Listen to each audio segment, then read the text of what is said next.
있어요. 그렇죠? 감정이 있어서 기쁠 때는 행복해요. 그렇죠? 슬플 때는 정말 낙심이 되고 그것이 지옥이다라고 할 정도로 힘든 하루하루 삶을 살 수 있죠. 그런데 그 자신의 마음의 상태를 알 수 있는 진단법이 있습니다. 뭐냐면요, 여러분 궁금하죠? 궁금하죠? 네, 그 진단법이 뭔지 궁금하죠? 네, 대답이 없으니까 궁금하죠? 네. 궁금하면 500원입니다.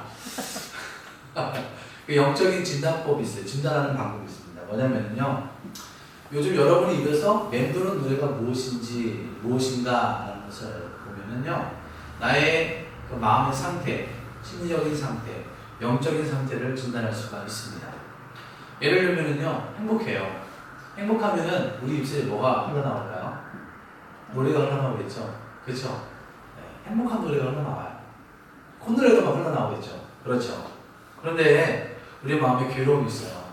괴로움이 있는데 막 행복한 노래가 나올 수 있을까요? 그렇지는 않습니다. 괴로움이 있으면 괴로움에 관련된 노래가 흘러나오겠죠. 그렇죠. 누구를 사랑해요. 야, 나 저 사람 너무 사랑해. 그러면 어때요? 그 사람 입에서 뭐가 흘러나올까요? 사랑의 노래가 흘러나올 수밖에 없는 거예요. 여러분, 우리 삶에 하나님을 향한 그 은혜와 사랑이 충만하면 우리 입술에 뭐가 흘러나올까요? 찬양이 흘러나올 수밖에 없는 거예요. 우리 삶에 하나님이 나에게 베푸신 그 감사와 은혜가 내가 느끼고 있고 정말 그 마음이 감사의 마음 내 속에서 막 우러나온다면 우리 입술에서는 뭐가 나올까요? 감사의 찬양이 흘러나올 수밖에 없는 거예요. 감사하신 하나님, 에베네셀 하나님. 그렇죠. 반대로요, 불평하고 원망하고 있는 사람은 어떨까요? 하나님의 은혜를 잊어버리고 하나님을 잊고 사는 사람들은 어떨까요? 그 속에는 찬양이 흘러나오지가 않아요. 찬양이 멈춰버려요. 불려주지가 않아요.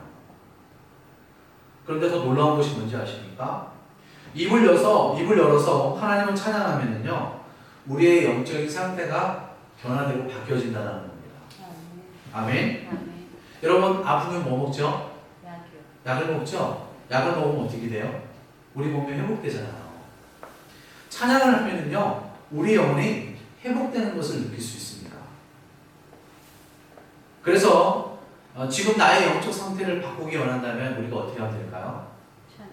예, 입을 열어서 하나님을 찬양하면은요, 그 찬양의 입술로 바뀌게 되면은요, 우리의 영적 상태가 좋아질 수밖에 없는 거예요. 우리의 영적 상태가 성장할 수밖에 없는 거예요. 하나님은요, 찬양받기 원하시고요. 하나님은요, 찬양하는 자를 하나님께서 기쁘게 여기세요. 그래서 찬양을 우리가 곡조 있는 기르다 그렇게 이야기하잖아요. 그렇죠? 여러분, 우리의 삶이, 여러분 입술이 하나님을 찬양하는 거룩한 입술이 될 수 있기를 주의 이름으로 축복합니다. 아멘. 네. 이 세상에 있는 모든 마음을 누가 만드셨죠? 하나님이 창조하셨죠? 근데 이 창조된 모든 피조물 가운데는 의미 없이 만들어진 것이 있을까요? 없을까요? 없습니다. 이 존재하는 모든 것들이 다 의미가 있어요. 풀도, 꽃도, 나무도, 곤충도, 보이지 않는 미생물도요. 또 저와 여러분들도 다 존재 있는, 목적이 있는 존재로 하나님께서 창조하셨습니다. 그러면 그 존재의 목적이 뭘까요? 네? 여러분 왜 태어났습니까? 왜 하나님 이 땅에 태어나게 하셨을까요? 그 존재의 목적이 뭘까요? 한번 찾아볼까요? 이사야 43장 21절입니다. 시작! 이 백성은 내가 나를 위하여 지었나니 나를 찬송하게 하려 함이니라. 아멘. 이 말은 뭐냐면은 하나님을 찬송하게 하기 위해서 여러분을 창조하셨다라고 말씀하고 있는 거예요. 여러분, 찬양이라는 게 뭘까요? 찬양이 뭐길래 예배 전에 항상 찬양하고 예배 가운데 찬양하고 또 우리 삶 가운데 항상 찬양하라고 이야기하는 걸까요? 여러분, 찬양은요, 세 가지 의미가 있습니다. 첫째는요, 찬양은 하나님을 높여드리는 거예요.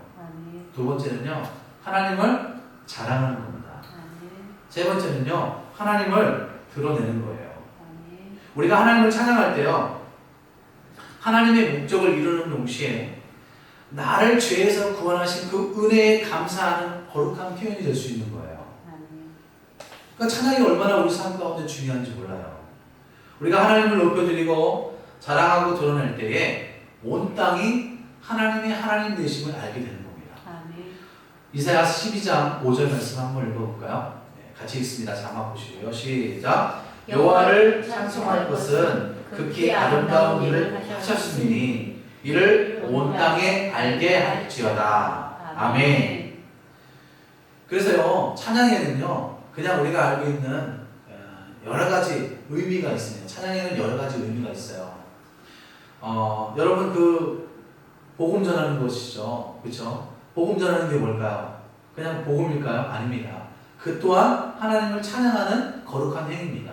왜냐하면 복음을 전함으로 말미암아 예수의 그리스도의 사랑을 전하기 때문에 그런 거예요. 그렇죠? 우리가 복음을 전하면 그 속에서 하나님이 높여지게 되고 하나님의 세상 가운데 들려지게 되는 거예요. 여러분 간증이 뭐예요? 하나님 나를 이렇게 구원해 주셨고 하나님 나에게 이런 복을 주셨습니다 라는 것을 다른 사람들에게 자랑하는 거잖아요. 그 자랑이 곧 하나님의 자랑이 되는 거예요. 여러분 우리가 교회에서 헌신하고 봉사하고 섬기는 것, 이거 뭘까요? 하나님을 높여드리는 거거든요. 하나님을 자랑하는 행위거든요. 세상 사람들 가운데에서 우리 착한 행실을 통하여 하나님을 드러내는 것이 뭐라고요? 찬양인 거예요.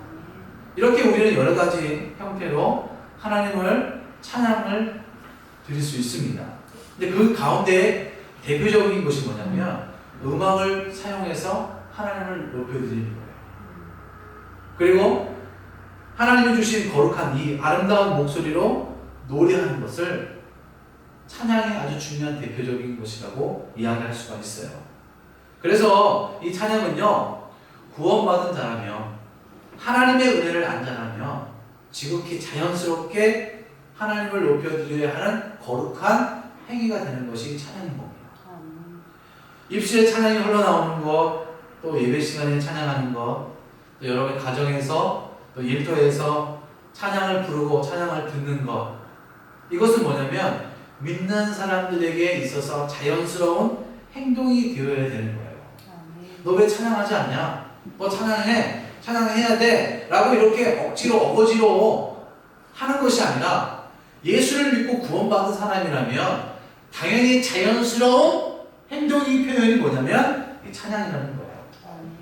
여러분 혹시 여러분 삶 속에서 어느 순간 가정에서 찬양이 사라지고 가요가 내 입술에 흘러나온다, 찬양이 끊어지고 그냥 인생을 살아간다 라고 한다면 여러분 영적으로 여러분 신앙 가운데 적색 신호가 들어온 겁니다. 적색 신호는 뭐예요?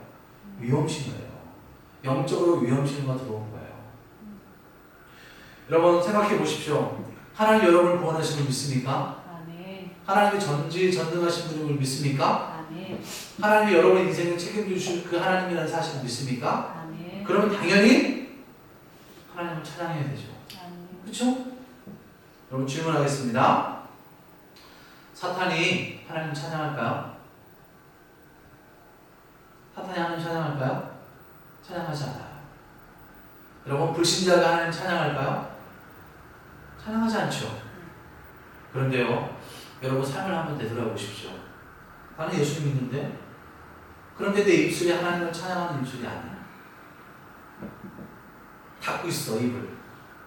그리고 내 입술에는 뭐가 나와요? 불평과 불만이 나오고 오망이 나오고 가요가 흘러나온다면 여러분 나는 어떤 사람일까요? 내가 예수 믿는 사람일까요?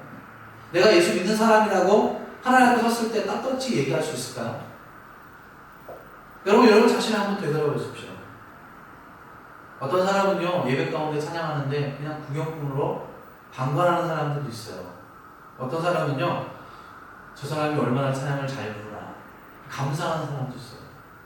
또 어떤 사람은요 저 사람이 찬양할 때 뭐가 틀리나 분석하는 사람도 있어요. 박자가 틀리나 음정이 틀리나. 제가 예전에 성남에서 사역할 때요 어느 날 새벽 예배가 됐는데 모르시는 분이 새벽 예배에 참석을 한 거예요. 연세가 좀 있으신 여자분이신데 며칠을 참석 예배를 드리고 나서 어느 날 갑자기 새벽에 강대상에 요만한 쪽지 하나를 딱 올려놓더래요. 그래서 담임 목사님 이게 뭔가 하고 딱 봤더니만 거기에 뭐라고 써있냐면 목사님 오늘 첫 번째 부른 곡이 찬양 두 번째 단의 몇 번 몇 절에 음정이 틀렸습니다. 마지막 끝나고 다시 첫 2절로 들어가는데 박자가 틀렸습니다. 그리고 그렇게 메모를 써갖고 올려놓은 거예요. 여러분 이게 과연 하나님 기뻐하는 찬양이 될까요? 그런 사람이 있어요. 여러분 우리가 사는 이 세상이 아름다운 세상, 하나님의 나라로 하나님의 향기로 가득 찬 세상이 되기를 원하십니까? 그러면 먼저 우리가 세상을 향하여 하나님을 향하여 하나님께 찬양하는 거룩한 입술이 될 수 있기를 주의 이름으로 축복합니다. 아멘. 여러분 입술에서 찬양이 흘러나오면요 이 찬양이 퍼지는 거예요. 네? 그래서 이 세상이 아름다운 세상으로 바뀌게 되는 거예요. 철로 역정을 쓰는 존 버는은 지옥에는 비명이 가득하고 천국에는 찬양이 가득하다라고 그렇게 얘기했습니다. 여러분 입술에 찬양이 흘러나올 수 있는 그 은혜가 충만할 수 있기를 주의 이름으로 축복합니다. 아멘. 아멘. 오늘 우리가요 시편 150편을 읽었잖아요. 이 시편의 150편은요 여러 가지 특징들이 있어요. 할렐루야로 시작해서 할렐루야로 끝난다는 게 특징이 있습니다. 할렐루야가 무슨 말인지 아세요? 하나님을 찬양합니다라는 뜻이거든요. 우리 만나면 뭐라고 해요? 할렐루야 그러잖아요. 하나님 찬양합니다. 그리고요 또 특징이 뭐냐면 찬양이라는 단어가 무려 11번이나 된다고 있습니다. 11번. 짧지만 11번이 반복된다는 건 뭘까요? 이 말은 뭐냐면 피조물은 당연히 하나님을 찬양해야 한다는 강력한 메시지가 이 시편 150편에 담겨져 있는 거예요. 그리고요 찬양에 대한 놀라운 4가지를 우리에게 알려주고 있어요. 그게 뭘까요? 첫 번째는요 한번 같이 읽어보겠습니다. 시작. 어디서 찬양할 것인가? 150편 1절을 한번 읽어보겠습니다. 시작. 할렐루야 내 성소에서 하나님을 찬양하며 그의 권능의 자락에서 저를 찬양할지어다. 네. 어디서 하나님을 찬양해야 하느냐라는 것을 우리에게 이야기하고 있습니다. 어디서 찬양할까요? 성소라고 그렇게 이야기하거든요. 성소. 성소는 성전을 의미해요. 성전은 뭐가 있어요? 하나님의 임재가 있는 곳이 성전이거든요. 오늘날 어디예요? 예배를 이야기하는 거예요. 그러니까 예배의 자리에서 하나님을 찬양해야 한다 이렇게 이야기하고 있는 거예요.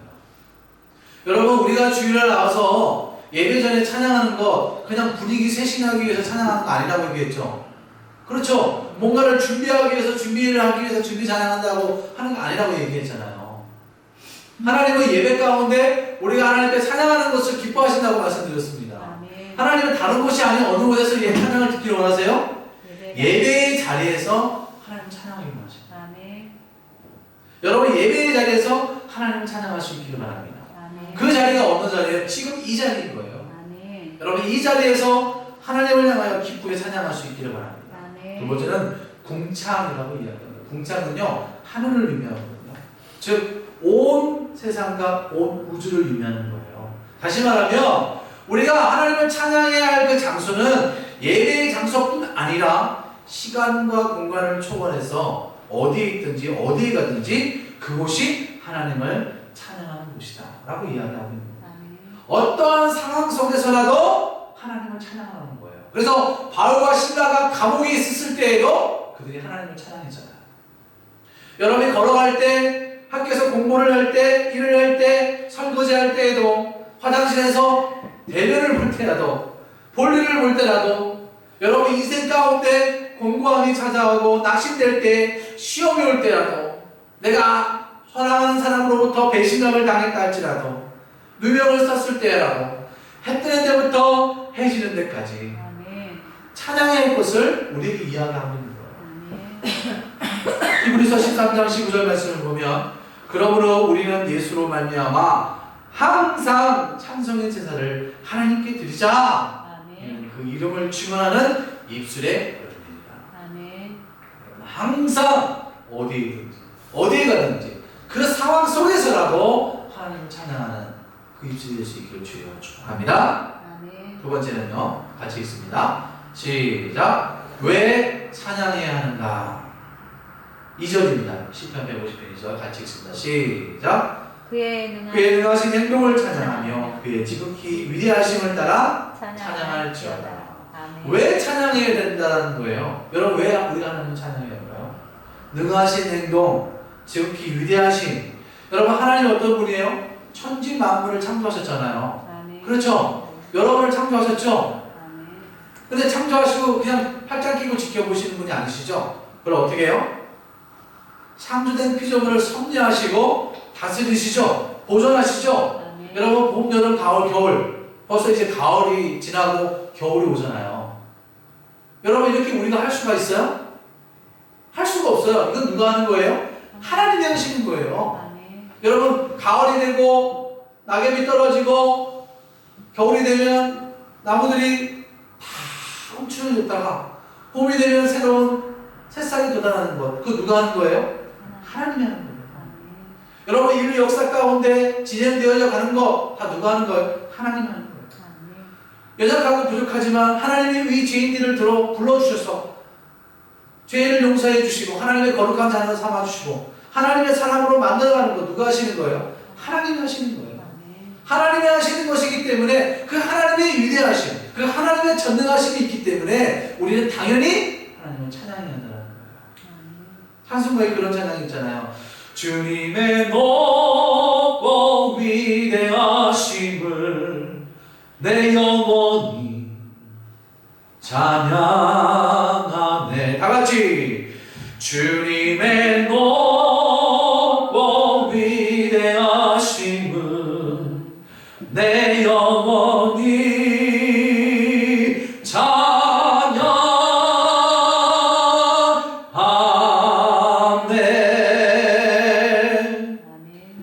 하나님의 위대하심이 있기 때문에, 하나님의 전능하심이 있기 때문에 우리는 당연히 하나님을 찬양해야 해요. 세 번째는요, 같이 읽어보겠습니다. 시작.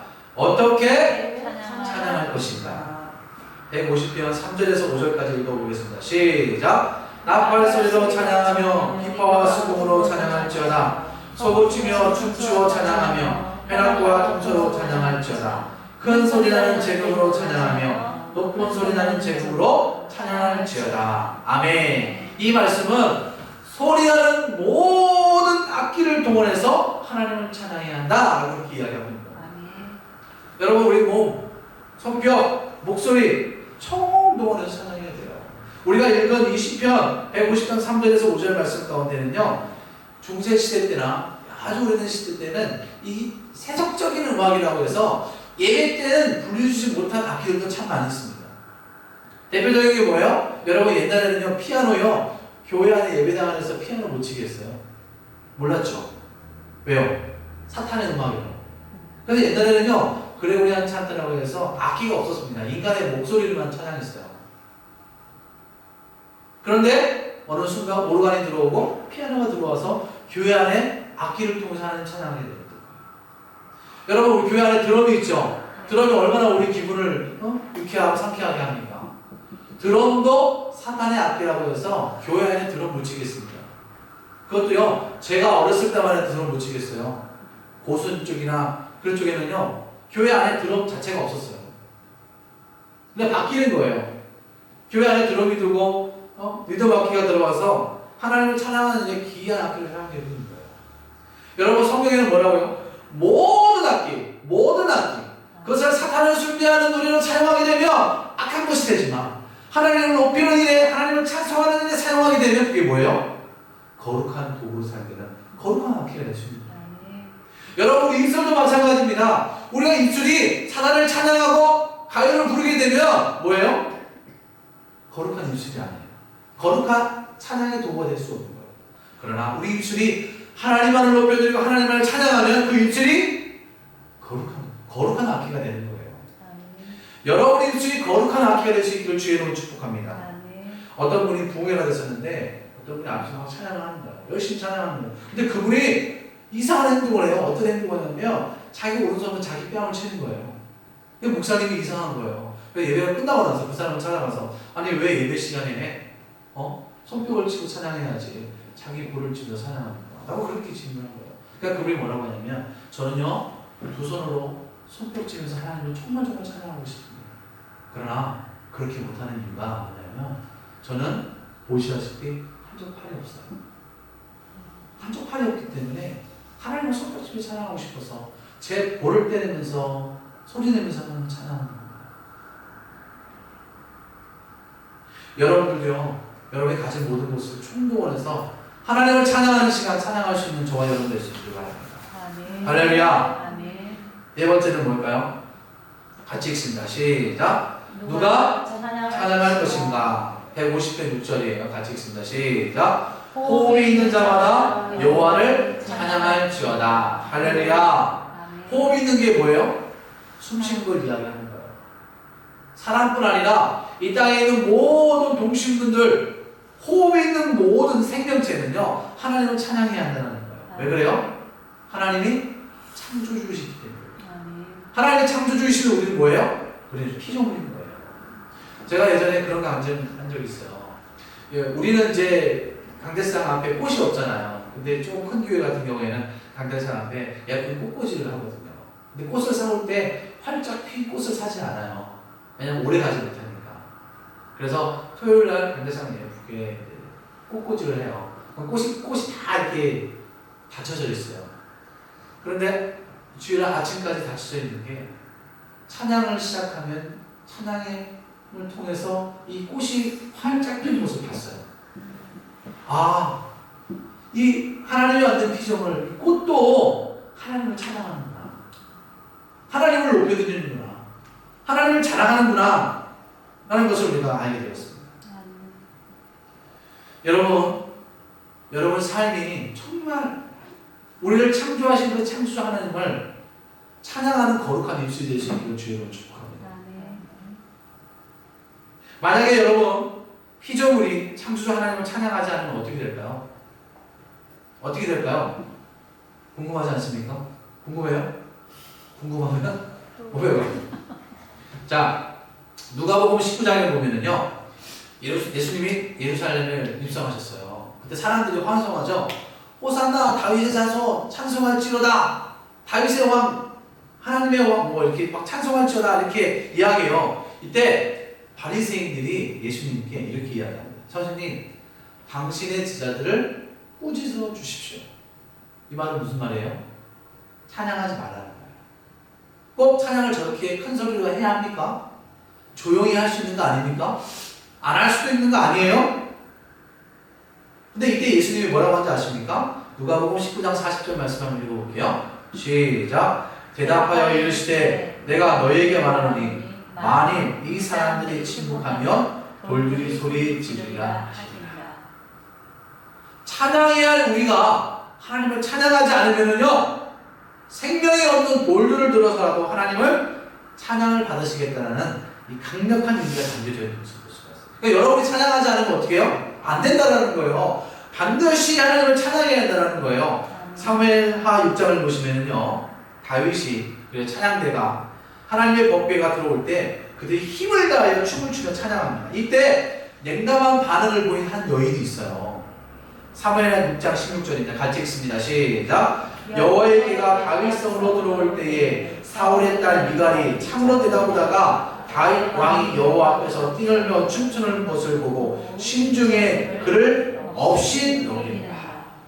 누가 나와요? 사울의 딸 미갈이 등장합니다. 미갈은요 다윗의 첫 번째 부인이에요. 자, 미갈은 다윗 왕을 보면서 어떻게 해요? 체면 없이 춤추는 그 찬양하는 모습을 보고 뭐라고 했대요? 업신여겼더라. 한국 사전에 보면은 이 업신여겼다는 말이 무슨 말인지 아십니까? 업신여기다라는 말은요 교만한 마음으로 낮추어 보거나 하찮게 여기다. 근데 여러분 미갈이 남편이 들어올 때 같이 나가서 하나님께 영광을 돌리며 찬양하며 기뻐 뛰며 춤을 추는 것이 아니라 창으로 내다보고 있었다라는 거예요. 왜 그래요? 나는 너와 다르다라는 거예요. 너의 혈통과 나의 혈통은 다르다라는 거예요. 너의 집안과 나의 집안은 다르다는 거예요. 그래서 나는 너와 놀 수 없다는 거거든요. 이게 뭐예요? 교만이에요. 교만이라는 거예요. 여러분, 우리가 찬양해야 할 그 시간, 찬양해야 할 우리 삶의 모습 속에서 하나님을 찬양하지 않으면 결국 뭐라는 거예요? 그 사람은 어떤 사람이다? 교만한 사람이라는 거예요.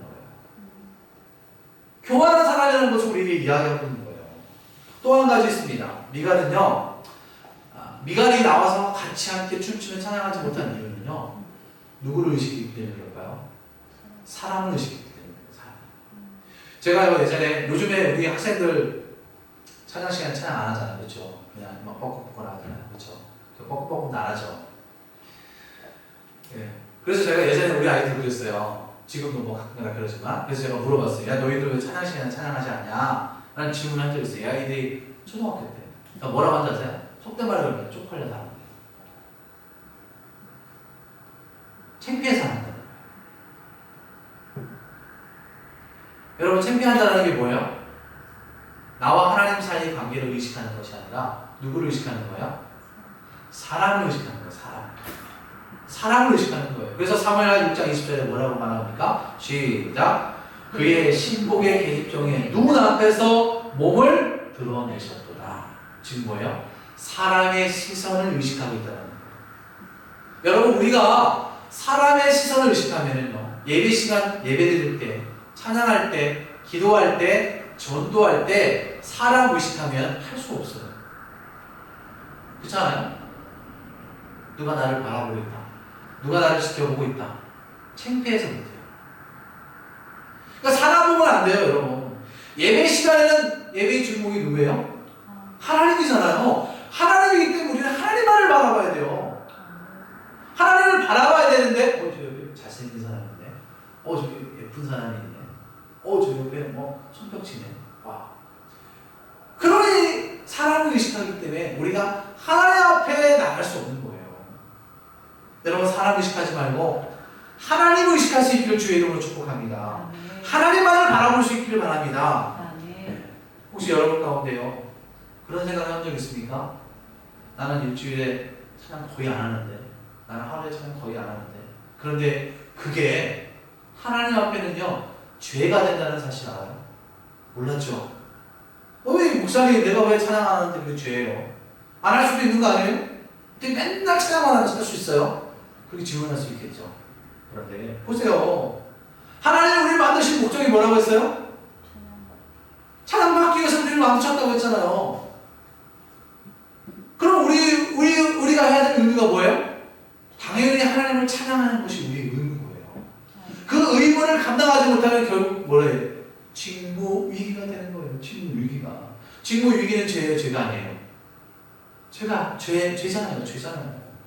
여러분, 죄가 헬라어로 무슨 말이냐면은 하마르티아라는 말입니다. 하마르티아. 이 말은 뭐냐면 관역에서 벗어난 것을 이야기해요. 벗어나기 때문에 관역에 못 미치는 거예요. 네? 그리고 비껴나가는 것을 죄라고 이야기해요. 그러니까 여러분, 하나님 우리를 찬양하도록 만드셨는데, 하나님을 높여드리도록 만드셨는데, 그것을 못 미치거나 벗어나면은 그게 다 뭐예요? 죄가 되는 거예요, 죄가. 그렇기 때문에 찬양해야 할 입술이 찬양하지 않으면 결국 우리가 하나님 앞에 죄를 범하게 됩니다. 여러분, 이 사실을 우리가 반드시 알아야 돼요. 내가 남을 속이고 남에게 해코지 한다고 해서 그게 죄가요? 그것만 죄인가요? 그것만 죄가 아니에요. 우리가 해야 될 일을 하지 않을 때에도 그 또한 죄가 된다는 사실이에요. 그러니까 엄밀히 말하면요, 찬양하지 않는 것 또한 죄가 됩니다.